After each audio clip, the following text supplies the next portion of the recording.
ചിറകരിഞ്ഞ മതേതര ജനാധിപത്യ ഭാരതം. ഇനി ഇന്ത്യയിൽ ജീവിക്കുന്ന ഏതൊരാൾക്കും അഭിമാനത്തോടെ പറയാം, താൻ ജീവിക്കുന്നത് ഭരണഘടന അടിസ്ഥാനമാക്കിയുള്ള മതനിയമങ്ങളുടെ വിഴുപ്പ് പേറാത്ത ഭാരതത്തിലാണെന്ന്. വഖഫ് ബോർഡുകളുടെയും വഖഫ് കൗൺസിലുകളുടെയുമെല്ലാം അടിസ്ഥാന രൂപത്തിൽ പൊളിച്ചെഴുത്തുകൾ കൊണ്ടുവന്നതോടെ മുൻപത്തെ തീരദേശ ജനതയ്ക്കും ആത്മാഭിമാനത്തോടെ നട്ടെല്ലുയർത്തി നിൽക്കാം. വ്യൂ പോയിന്റ് ചർച്ച ചെയ്യുന്നു വഖഫും പാർലമെന്റിലെ മതേതര പരീക്ഷയും. പാർലമെന്റിൽ നടന്ന മതേതര പരീക്ഷയ്ക്കൊടുവിൽ ജനാധിപത്യം ജയിച്ചു. പ്രതിപക്ഷ പ്രതിഷേധത്തിനിടയിലും 14 മണിക്കൂറോളം നീണ്ടുനിന്ന ചർച്ചയ്ക്കും വോട്ടെടുപ്പിനുമൊടുവിൽ കിരൺ റിജിജു ലോക്സഭയിൽ അവതരിപ്പിച്ച ബില്ല് 232-നെതിരെ 288 വോട്ടോടെ പാസായി. 95-നെതിരെ 128 വോട്ടോടെ രാജ്യസഭയും പിന്നിട്ടതോടെ ബില്ല് നിയമമാകാൻ മണിക്കൂറുകൾ മാത്രം ബാക്കി. രാജ്യസഭയിൽ പാസാക്കിയതോടെ വഖഫ് നിയമം ഇനി ഏകീകൃത Waqf management empowerment efficiency and development act 1995 എന്നാണ് ഇനി അറിയപ്പെടുക. മുനമ്പം ജനതയെ സംബന്ധിച്ചിടത്തോളം ഇത് വിജയത്തിന്റെ നിമിഷങ്ങളാണ്. തങ്ങളെ കീഴടക്കുവാൻ ശ്രമിച്ച കരിനിയമത്തിന് മുകളിലുള്ള വിജയം. കാലിനടിയിലെ മണ്ണ് ഒലിച്ചു പോകുന്ന നിമിഷവും പതറാതെ നിരാഹാരം ഇരുന്നവർക്ക് കടുത്ത എതിർപ്പുകളെ അവഗണിച്ചും ബില്ല് പാസാക്കിയ കേന്ദ്ര ഗവൺമെന്റിനും ആദ്യമേ അഭിനന്ദനങ്ങൾ.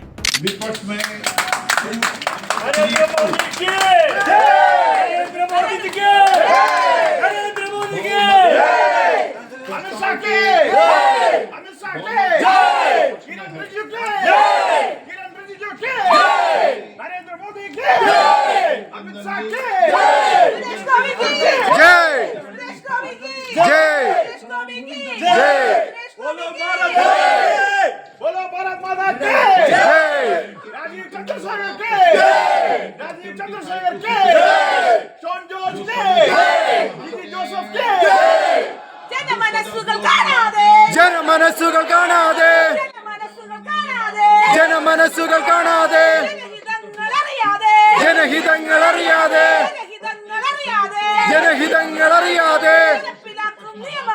നടപ്പിലാക്കും നിയമങ്ങൾ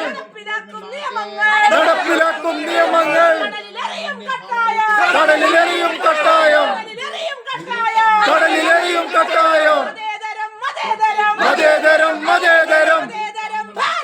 മതേതരം ഭാരതം മതനിയമം വേണ്ടേ വേണ്ട മതഭരണം വേണ്ടേ വേണ്ട ഞങ്ങളുടെ പൊന്നാട്ടിൽ വഖഫ് എന്നൊരു പേര് പറഞ്ഞ് ഇങ്ങോട്ടാരും കടക്കണ്ട ജനിച്ച മണ്ണിൽ ജീവിച്ചില്ലേ മരിച്ചു വീഴും കട്ടായോ ജനമനസ്സുകൾ അറിയാതെ ജനഹിതങ്ങൾ അറിയാതെ നടപ്പിലാക്കും നിയമങ്ങൾ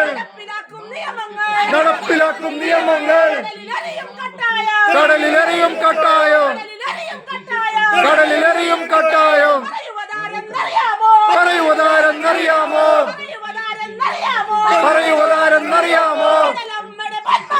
കടലമ്മയുടെ പൊന്മക്കൾ. ദീപികയുടെ വാചകങ്ങൾ കടമെടുത്താൽ വഖഫ് ചെരുപ്പിനത്ത് മതേതര ജനാധിപത്യ മൂല്യങ്ങളെ വെട്ടി മുടിപ്പിച്ച രാഷ്ട്രീയ പാർട്ടികൾക്കുള്ള അടിയാണ് വഖഫ് ഭേദഗതി ബിൽ. മുനമ്പം ഭൂമി ഫറൂഖ് കോളേജ് ദാനമായി ലഭിച്ച ഭൂമിയാണെന്ന് ഉറപ്പിച്ചു പറഞ്ഞിട്ടും ഇവിടുത്തെ ഭരണ പ്രതിപക്ഷങ്ങൾ ചെവിക്കൊണ്ടില്ല. ഒടുവിൽ KCBCയും CBCയും രംഗത്തിറങ്ങി.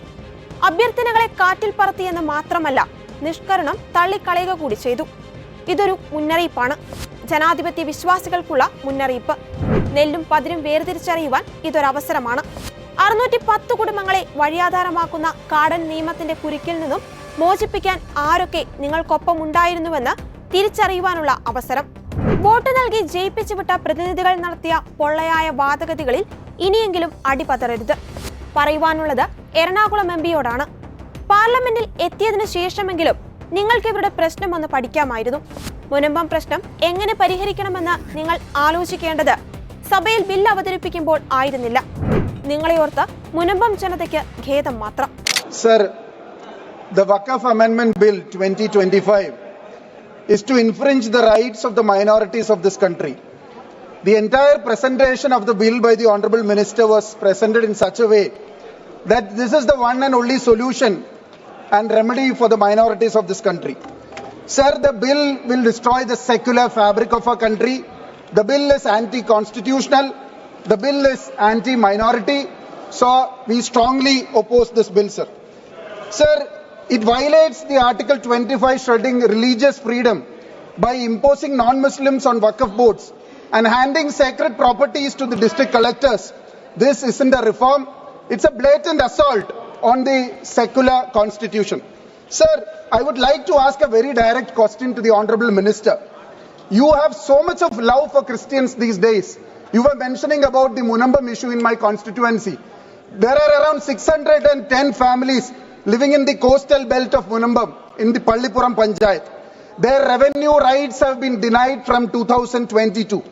The entire fishermen folk living there are living since 1952. For the last 8 decades they have been living there. Sir, for BJP this might be a political issue. Sir, for me this is a personal and emotional issue because I belong to that fisherman community, sir. I belong to that community. You have to very clearly mention in your speech, the Honorable Home Minister and the Law Minister said there is no law whereby you have a retrospective effect. You say that you don't have a retrospective effect in this law. Under what provision? Under what provision will the Munambam people will get back their revenue rights? In section 2, after the Principal Act, you have mentioned a proviso inserted. Is it under that section or are there any other sections? Will they have to continue their legal battle for their entire life? This is something the BJP has been dividing Kerala, Muslims and Christians, sir. You have clearly divided the Christians and Muslims and that is the agenda of splitting the minorities in the state. And you have to clearly mention how the revenue rights of the Munambam people would be restored. Sir, आपको कितना प्यार है sir CBCI से और KCBC से sir इतना प्यार है सर आपने बहुत सारे चीजों के बारे में बताया sir sir in Manipur 245 churches were burned. You didn't hear the CBCI sir then? Sir, in many institutions were attacked. Sir, not only just in Manipur sir, there are many other issues when the CBCI and KCBC raised their voice. It was against the FCRA, which was their right for the charitable institutions. You never heard them. The Anglo-Indian reservation, we had 2 MPs in this August House and 10 MLAs in the respective assemblies. Sir, you scrapped the law. Ravi Shankar Prasad was your first speaker. When he was the law minister, you scrapped the law. I am challenging the BJP government. Can you bring that minority, microscopic minority, back into this August House? You have to answer this question. Sir, he is not an Anglo-Indian, sir. आपको गलत फहमी है. वो Anglo-Indian community नहीं है. आपको गलत फहमी है. This is the problem of the BJP, sir. So, sir, there are many issues in which the entire BJP has been showing the Hippocratic stand to the Christian community. There have been many issues. The anti-conversion bill in Karnataka. Sir, the recent incident in Chhattisgarh, Raipur, in March 25. Sir, yesterday in Jabalpur, in a public incident, Catholic priest and the laity were assaulted by a group of extreme Hindutva people, sir. Sir, according to the eyewitness, a group of Catholic pilgrims from Mandala Parishad were on a pilgrimage. Sir, if you have to perform a religious function also, you have to get the sanction of the Sangha Parivar and RSS in this country, sir. To exercise your constitutional right to preach your religious freedom, we have to get a letter from the RSS. This is not possible, sir. You are now attacking the Muslims, encroaching their property. Next, you are coming after the Christians who wants the prime land in many cities in India, colleges, hospitals, schools, institutions, churches. They would be encroached. Next is the church bill. The BJP is against the minorities. Day after tomorrow, it would be the Sikhs, the Buddhists, the Jains, the Adivasis, the OBCs, the Dalits, sir. This is an anti-constitutional law. This is an anti-minority law. We are strongly opposing the Waqf Amendment Bill 2025, sir. Bill അവതരിപ്പിച്ചപ്പോൾ കോൺഗ്രസിന്റെ ഏറ്റവും വലിയ ആക്ഷേപം ഇത് ന്യൂനപക്ഷ വിരുദ്ധമെന്നും BJP കാണിക്കുന്നത് ഇരട്ടത്താപ്പ് എന്നുമായിരുന്നു. വഖഫ് ബില്ലിനെ ന്യായീകരിക്കുവാൻ ജബൽപൂരും മണിപ്പൂരുമെല്ലാം എടുത്തിട്ടു. ശരിയാണ്, ക്രിസ്ത്യാനികൾ വ്യാപകമായി ആക്രമിക്കപ്പെടുന്നുണ്ട്, പള്ളികൾ തകർക്കപ്പെടുന്നുണ്ട്. അതിനൊപ്പം വഖഫ് കൂടെ ക്രിസ്ത്യാനികൾ അടക്കമുള്ള മതന്യൂനപക്ഷങ്ങളെ വിഴുങ്ങട്ടെ എന്നാണോ കോൺഗ്രസിന്റെ നിലപാട്? അതോ മതേതരമെന്ന നോട്ടീസ് അടിച്ചിറക്കി പ്രചാരണം നടത്തുന്നവർ വോട്ട് ബാങ്ക് പോകുമെന്നുറപ്പായപ്പോൾ BJP വർഗീയവാദികളെന്ന് മുദ്രകുത്തി മറുകണ്ഠം ചാടുകയാണോ? വിചാരധാരയിലെ അടുത്ത ഇര ക്രിസ്ത്യാനികളാണെന്ന് പ്രതിപക്ഷം ഇന്നലെയും ആരോപിച്ചു. ക്രിസ്ത്യാനികൾ ഇരകളാക്കപ്പെടുന്നുണ്ട്, ക്രിസ്ത്യാനികളും ജൂതന്മാരും വേട്ടയാടപ്പെടുന്നുണ്ട്, ഹമാസ് എന്ന ഭീകര സംഘടന നിഷ്കരണം കൊലപ്പെടുത്തുന്നുണ്ട്. തീവ്രവാദികളെ അനുകൂലിക്കുന്ന നിലപാട് നിങ്ങളപ്പോൾ സ്വീകരിച്ചു. പിച്ച് ചീന്തപ്പെട്ട ക്രിസ്ത്യാനികൾക്ക് വേണ്ടി കേരളത്തിലെ ഒരു തെരുവുകളിലും നിങ്ങൾ പ്രതിഷേധം നടത്തിയില്ല. നിങ്ങളുടെ ന്യായവാദങ്ങൾ അന്ത്യചർച്ചകളിലെ എതിരാളികളെ വായടപ്പിക്കുവാൻ പോകുന്നതായിരിക്കാം. പക്ഷേ നീതി മുനമ്പത്തിനായിരുന്നു അവകാശപ്പെട്ടത്.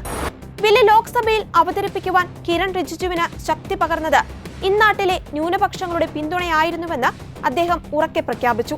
പുതിയ ബില്ല് പ്രാബല്യത്തിൽ വരുന്നതോടെ മുസ്ലിം സമുദായത്തിൽപ്പെട്ട ആർക്കും നീതി നിഷേധിക്കപ്പെടുന്നില്ല. വഖഫ് നിയമത്തിന്റെ ഇരകളായ ആയിരക്കണക്കിന് ഹിന്ദു, ക്രിസ്ത്യൻ, മുസ്ലിം പൗരന്മാർക്ക് നീതി ഉറപ്പാക്കുകയാണ്. അതിനുള്ള വ്യക്തമായ തെളിവായിരുന്നു ലോക്സഭയിൽ ബില്ല് പാസാക്കിയതോടെ മുസ്ലിം സഹോദരങ്ങൾ മോദിക്ക് നന്ദി പറഞ്ഞുകൊണ്ട് നടത്തിയ മുദ്രാവാക്യ വിളികൾ. അർദ്ധരാത്രിയിൽ സ്വാതന്ത്ര്യം നേടിയെടുത്ത ഭാരതം വീണ്ടും മറ്റൊരു അർദ്ധരാത്രിയിൽ മതനിയമത്തിൽ നിന്നും സ്വാതന്ത്ര്യം നേടിയിരിക്കുന്നു. Honorable members, subject to correction, ayes 128.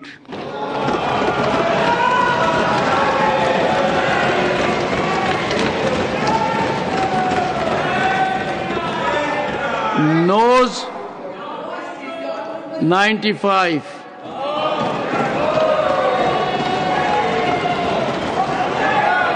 Abstention 0.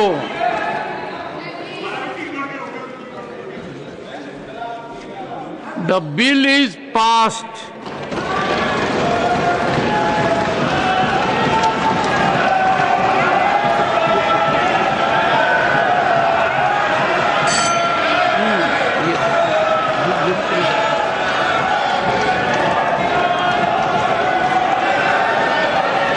Let the lobbies be cleared. Lobbies be opened. Let the lobbies be opened. I shall now put the motion regarding consideration of the Musliman Waqf Repeal Bill 2025 to vote. The question is that the Musliman Waqf Repeal Bill 2025 as passed by Lok Sabha be taken into consideration. Those in favor will please say aye. Those against will please say no. I think the ayes have it, the ayes have it, the ayes have it. The motion is adopted. We shall now take up close by close consideration of the bill. Close to extends part of the bill. Those in favor will please say aye. Those against will please say no. I think the ayes have it, the ayes have it, the ayes have it. The clause number 2 is adopted. Clause 1, the enacting formula and the title extend part of the bill. Those in favor will please say aye. Those against will please say no.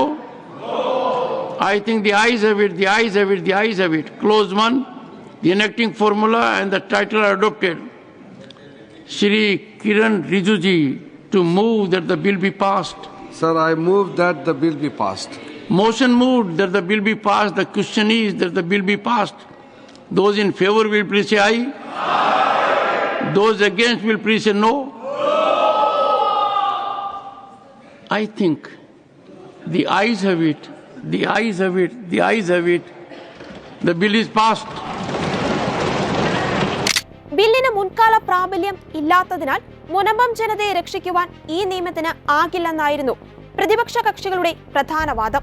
എന്നാൽ വഖഫ് ഭേദഗതിയിലെ section 2A പ്രകാരം മുനമ്പത്ത് വഖഫിനി അവകാശവാദം ഉന്നയിക്കാനാവില്ല. പ്രിയ സുഹൃത്തുക്കളെ, നിങ്ങൾക്ക് ദൈവനാമത്തിൽ നമസ്കാരം. ഇന്നലെ പാർലമെൻറ്റിൽ ലോകസഭയിൽ ഇന്നലെ വഖഫ് നിയമ ഭേദഗതി ബിൽ പാസ്സായി. വളരെ സന്തോഷത്തോടെയാണ് മതേതര ബോധമുള്ള പൗരന്മാർ അതിനെ വരവേറ്റത്. പക്ഷേ ഇന്നലെ മുതൽ ഉയരുന്നൊരു ചോദ്യമുണ്ട്. മുനമ്പംകാർക്ക് ഈ ഭേദഗതി കൊണ്ട് എന്തു ഗുണം എന്നാണ് ചോദ്യം. അതിന് ഉള്ള ഉത്തരം ഇതാണ്. ഇന്നലെ പാസാക്കിയ ഭേദഗതിയിൽ 2A ആയിരുന്നു. അത് നമ്മളെല്ലാവരും നേരിട്ട് കണ്ടതാണ്. 2A അതിനുവേണ്ടി അവിടെ കൈ ഉയർത്തി അവർ വോട്ട് ചെയ്യുന്നത് നിങ്ങൾ കണ്ടതാണ്. എന്താണ് 2A? ഞാൻ വായിക്കുകയാണ്. In Section 2 of the Principal Act, after the proviso, the following proviso shall be inserted, namely, provided further that nothing in this act shall, notwithstanding any judgment, decree, or order of any court, apply to a trust by whatever name called, established before or after the commencement of this act, or statutorily regulated by any statutory provision pertaining to public charities by a Muslim for purpose similar to a waqf under any law for the time being in force. എന്താണ് ചുരുക്കി പറഞ്ഞാൽ ഇതിൻ്റെ അർത്ഥം? ഒരു ട്രസ്റ്റിലേക്കോ, അതായത് ഇന്ത്യയിലെ registration act പ്രകാരമുള്ള ഒരു ട്രസ്റ്റിലേക്കോ സൊസൈറ്റിയിലേക്കോ രജിസ്റ്റർ ചെയ്തിട്ടുള്ളൊരു ട്രസ്റ്റിലേക്കോ സൊസൈറ്റിയിലേക്കോ ഒരു മുസൽമാൻ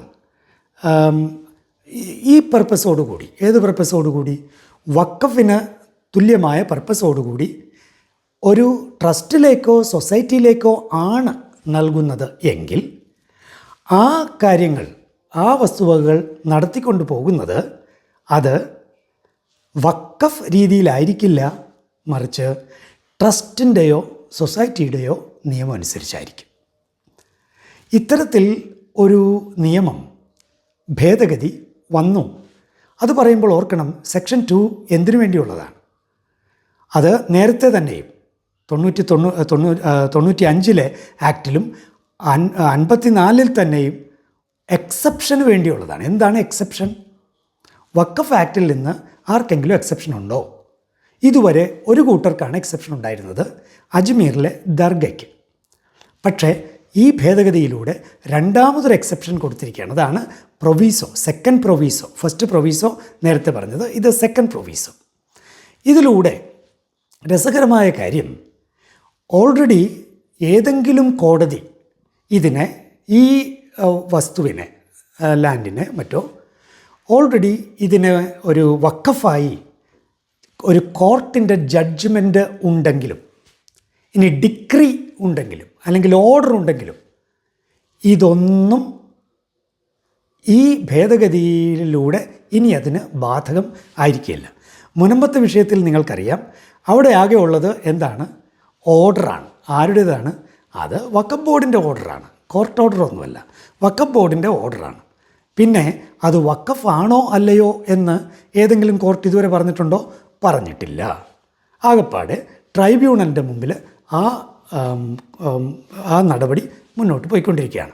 അപ്പോൾ ട്രൈബ്യൂണലിൽ ഈ കേസ് പെൻഡിങ്ങിലാണ്. അപ്പോൾ ചിലർക്ക് സംശയം തോന്നും, ഈ ട്രൈബ്യൂണലിൽ പെൻഡിങ്ങിലിരിക്കുന്ന കേസ് അത് ഈ ഭേദഗതി അതിന് അപ്ലൈഡ് ആകുമോ? അല്ല, അതെന്തൊരു ലോജിക്കാണ്. ഓൾറെഡി ഏതെങ്കിലും ഒരു കോർട്ട് തന്നെ ഒരു വിധി നടത്തി ഇത് വഖഫാണ് എന്നൊക്കെ പറഞ്ഞിട്ടുണ്ടെങ്കിൽ പോലും, എന്നിവിടെ കൃത്യമായി ക്ലോസ് ഇരിക്കെ, notwithstanding any judgment, decree or order of any court എന്ന് കൃത്യമായി പറഞ്ഞിരിക്കെ അത്തരമൊരു സംശയത്തിൻ്റെ ആവശ്യം എന്താണ്? കേസ് പെൻഡിങ്ങിലായിരിക്കുന്നത് എന്തിനു വേണ്ടിയാണ്? അത് വിധി പറയാൻ വേണ്ടിയല്ലേ, ഓർഡർ ഇറക്കാൻ വേണ്ടിയല്ലേ. ഇറക്കിയ ഓർഡർ പോലും പിന്നെ അസാധുവാണ് എന്ന് വരുമ്പോൾ, കേസ് പെൻഡിങ്ങിലിരിക്കുന്നു എന്ന് പറയുന്നതും അസാധുവാണെന്ന് വരുന്നു. അതോടുകൂടി നിഷ്പ്രഭമായി പോവുകയാണ്, അതോട് തീർന്നു. ഈ ഭേദഗതി പാസ്സായി ഗസറ്റിൽ പബ്ലിഷ് ചെയ്യുന്നതോടുകൂടി പിന്നെ ട്രൈബ്യൂണലിൽ മുനമ്പത്തിൻ്റെ ഒരു കേസിൻ്റെ ആവശ്യം പോലുമില്ല. കാരണം എന്ത്? കാരണം മുനമ്പം ഭൂമി ആ ജനം വാങ്ങിയത് ഒരു സൊസൈറ്റിയായ 1960 അമെൻഡഡ് ആക്ട് പ്രകാരം, 1860-ലെയാണ് ആദ്യത്തെ രജിസ്ട്രേഷൻ ആക്ട് ഇന്ത്യയിൽ.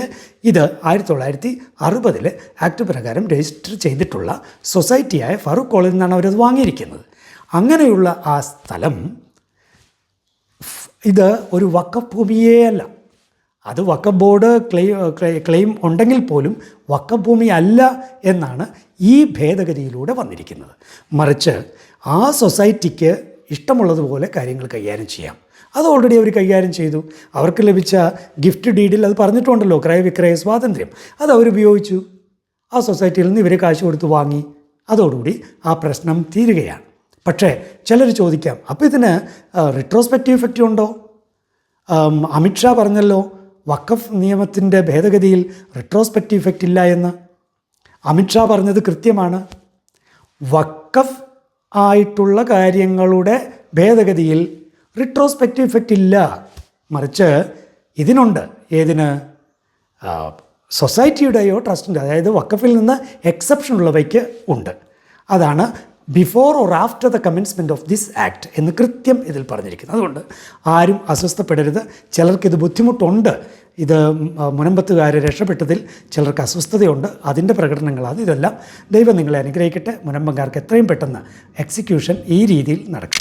വഖഫ് കൗൺസിലിന്റെയും വഖഫ് ബോർഡുകളുടെയും ഘടനയിൽ അമുസ്ലിങ്ങളെ ഉൾപ്പെടുത്തുക. വഖഫ് സ്വത്തുക്കളിൽ സർവേ നടത്തുന്നതിനായി സർവേ കമ്മീഷണർക്ക് പകരം കളക്ടർക്ക് അധികാരം നൽകുക. വഖഫ് ഭൂമി തർക്കത്തിൽ ഹൈക്കോടതിയിൽ അപ്പീൽ നൽകുക. വഖഫ് ബൈ യൂസർ വ്യവസ്ഥ നീക്കം ചെയ്യുക. 5 വർഷം ഇസ്ലാമായി പ്രാക്ടീസ് ചെയ്തവർക്ക് മാത്രം വഖഫ് നൽകാൻ കഴിയുക. ട്രൈബ്യൂണലിൽ സിഇഒ ആയി അമുസ്ലിമിനെ ആക്കുക എന്നിവയാണ് ബില്ലിലെ പ്രധാന വ്യവസ്ഥകൾ. അതിലെല്ലാം ഉപരി കാശ് കൊടുത്തു വാങ്ങിയ ഭൂമിക്ക് വേണ്ടി മറ്റൊരു മതത്തിന്റെയും ട്രൈബ്യൂണൽ പഠിക്കൽ കാത്തുകെട്ടി കിടക്കേണ്ട ഗതികേട് ഇനി ഒരു പൗരനും ഉണ്ടാകില്ല. ഇന്ത്യൻ ഭരണഘടനയ്ക്ക് മുകളിൽ ഒരു മത നിയമവും വിലപ്പോകില്ല എന്ന് ഭാരത മക്കൾ തിരിച്ചറിഞ്ഞു കഴിഞ്ഞു. തെരഞ്ഞെടുപ്പ് വരുന്നതോടെ മുനമ്പത്തെ ചതിച്ച ജനപ്രതിനിധികളെ കൂടി അതവർ ബോധ്യപ്പെടുത്തും. വർഗീയത കുത്തിനിറച്ച് സാധാരണക്കാരനെ തെറ്റിദ്ധരിപ്പിച്ച് മതസ്പർദ്ധ വളർത്തി വോട്ട് നേടാമെന്ന് ഇനി ആരും കരുതരുത്. നിങ്ങളുടെ അടവുകൾ കേരളത്തിന് ഇനി വിലപ്പോകില്ല. ഭരണപ്രതിപക്ഷങ്ങളുടെ ഇരട്ടത്താപ്പുകൾ ജനം തിരിച്ചറിഞ്ഞു കഴിഞ്ഞു.